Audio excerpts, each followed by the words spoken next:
Ya, pemirsa, kembali kita masih berbincang di kesempatan kali ini. Saya kembali terlebih dulu ke Pak Bayu. Pak Bayu, jumlah personil yang diturunkan untuk penutupan ruas jalan di Kota Bandung ini seperti apa?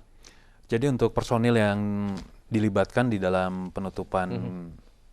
beberapa ruas jalan di Kota Bandung, untuk dari kepolisian sendiri kita menerjunkan 80 personil, untuk dari TNI itu ada 90 personil, dan juga dari Dinas Perhubungan itu ada 80 personil. Untuk dari Satpol PP itu kurang lebih ada 30 personil. Mhm. Jadi jumlah personil yang ada kita gabungkan di beberapa titik yang ada di Kota Bandung, karena pada prinsipnya ini juga hasil keputusan dari Satuan Gugus Tugas Mhm. COVID-19 Pemkot Kota Bandung. Oke, pertanyaannya, sampai kapan Pak Bayu ini akan dilakukan penutupan jalan ini?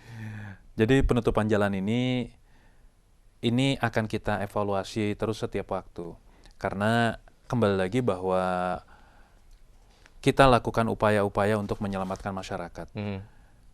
Sebagaimana arahan dari Bapak Kapolri bahwa kesehatan itu adalah yang utama sekarang. Ya. Sehingga apapun upaya kita, upaya yang paling penting Mhm. adalah kita harus bisa menjamin kesehatan masyarakat. Dengan cara apa? Upaya-upaya yang kita lakukan ya sementara ini yang bisa kita lakukan dengan cara seperti ini. Mhm. Karena COVID-19 ini mungkin itu satu hal yang baru. Mhm. Belum ada negara di dunia ini yang memiliki kemampuan untuk bagaimana penanganan COVID ini.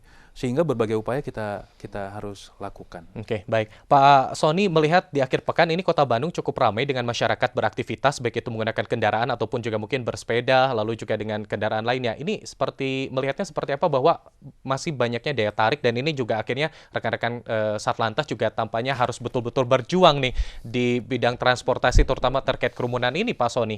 Ya betul, kita nggak bisa menafikan ya, kota Bandung itu memang dia punya daya tarik sendiri ya. Bukan hanya untuk warga Bandungnya saja, bahkan luar Bandung pun ya senang gitu berjalan-jalan di kota Bandung. Entah itu siang hari, kalau siang hari jelas pakai sepeda ya. Kalau malam hari ya nongkrong-nongkrong di kafe atau apa. Itu satu daya tarik tersendiri dari kota Bandung yang memang tidak bisa Mhm. kita hindari seperti itu. Tapi bukan berarti dengan daya tarik tersebut kita jadi mengabaikan protokol kesehatan, ya.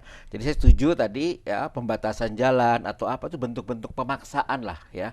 Karena jujur saja kita masih sulit mengharapkan kedisiplinan dari kesadaran masyarakat. Mhm. Ya kadang-kadang kita sedikit memaksa gitu.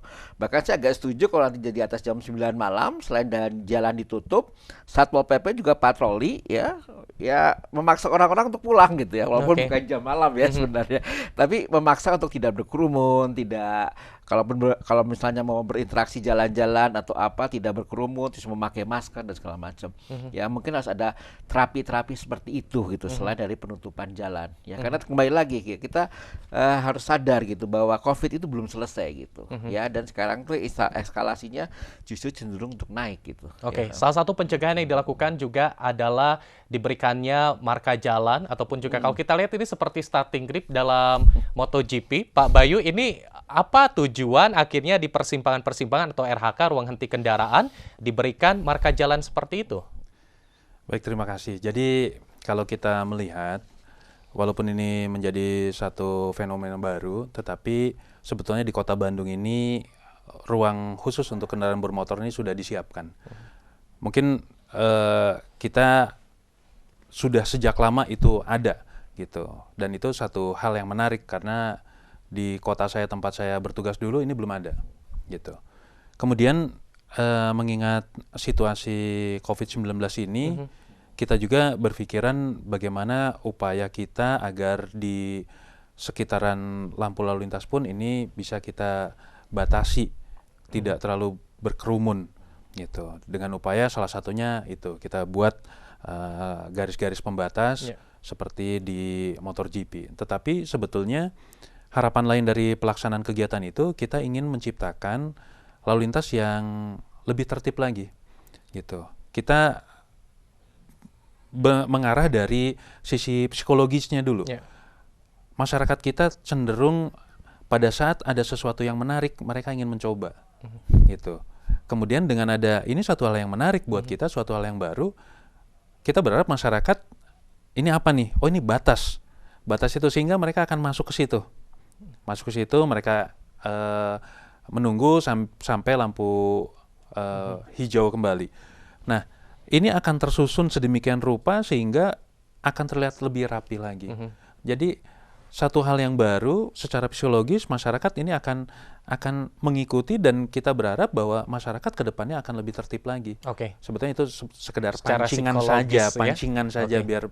biar arus lalu lintas di Kota Bandung ini lebih tertib lagi dan masyarakat lebih disiplin. Oke, agar tertib, agar disiplin, dan juga secara psikologis, Pak Sony, ini tampaknya juga agak sulit, terutama di kerumunan di saat berhenti di traffic light. Nah, ini juga penjarakan ini seperti apa melihatnya nih, Pak Sony? Saya setuju, lebih mengedepankan ke masalah kedisiplinan, ya. Oke. Dan juga ini sebenarnya edukasi juga gitu. Kadang-kadang edukasi kan tidak harus dengan cara dibentak, dimarahin, gitu ya.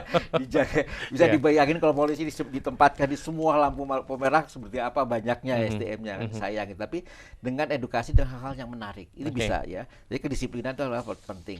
Yang kedua, dengan adanya penjagaan jarak di lampu merah itu, masyarakat juga dibiasakan gitu untuk menjaga jarak. Harapannya kan seperti itu. Walaupun kita tahu yang namanya penularan tetap dari droplet, ya.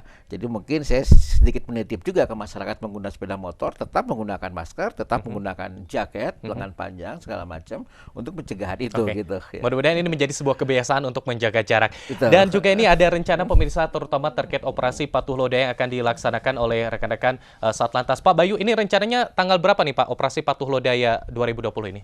Jadi untuk pelaksanaan sendiri kita akan melaksanakan kegiatan dari tanggal 23 Juli sampai nanti tanggal 5 Agustus 2020.